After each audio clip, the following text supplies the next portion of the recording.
Bonjour, c'est Anne.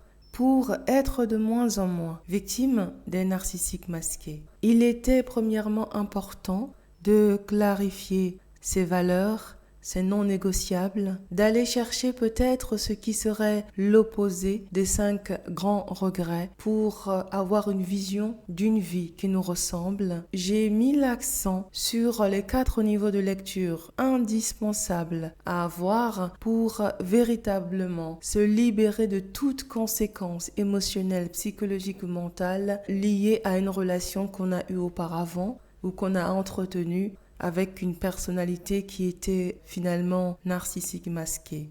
J'ai insisté sur le fait que ces 4 niveaux de lecture sont essentiels pour retrouver sa liberté, mais en fait, c'est surtout pour réapprendre à marcher avec soi, ce qui est la conclusion de cette masterclass. Si vous n'avez pas à un moment traversé et travaillé ces 4 niveaux de lecture d'une relation avec un narcissique masqué, vous courez le risque de retrouver les mêmes situations demain et après-demain. Or, ce que nous voulons, c'est identifier ces relations le plus tôt possible. Toute relation avec un ou une narcissique masquée laisse un trauma. Soyons clairs là-dessus et disons-le vraiment à haute voix, sans honte, sans culpabilité. Et le trauma est une vibration. En conclusion, je me permets de partager avec vous certains exercices pour réapprendre à marcher avec soi, qui vont aussi vous aider à réguler votre système nerveux. Premièrement, je pense à la marche, qui est une activité physique complète.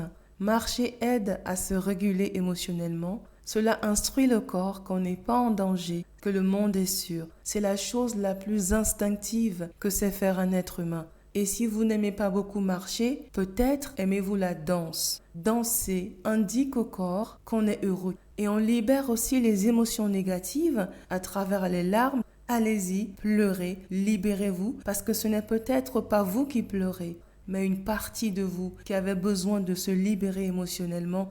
Vous avez aussi la méditation. Vous pouvez utiliser la méditation comme un moment pendant lequel vous pouvez glisser 2 à 3 affirmations. Ce type d'affirmation viendra réduire vos pensées négatives, vos moments de doute, d'incertitude, rehaussera vos croyances, ce qui rehaussera aussi vos émotions, donc votre énergie et votre vibration. Ce que je vois aussi, c'est l'introspection.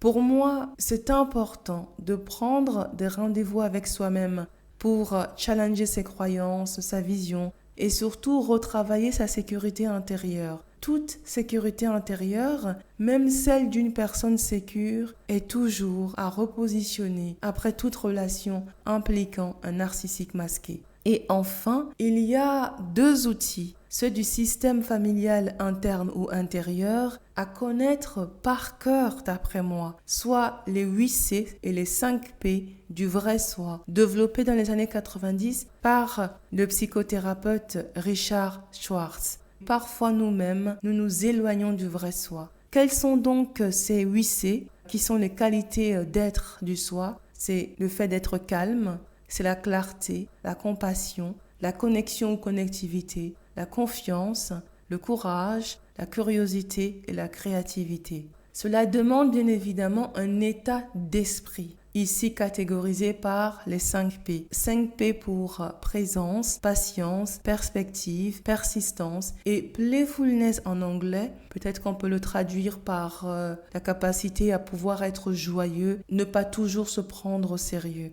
Avec ces différents exercices que sont la marche, la méditation, le chant, l'introspection, la douche froide, vous pouvez développer une pratique de régulation émotionnelle, de résilience que vous pouvez choisir pour réapprendre à marcher avec soi. Très très belle fin de journée. À bientôt.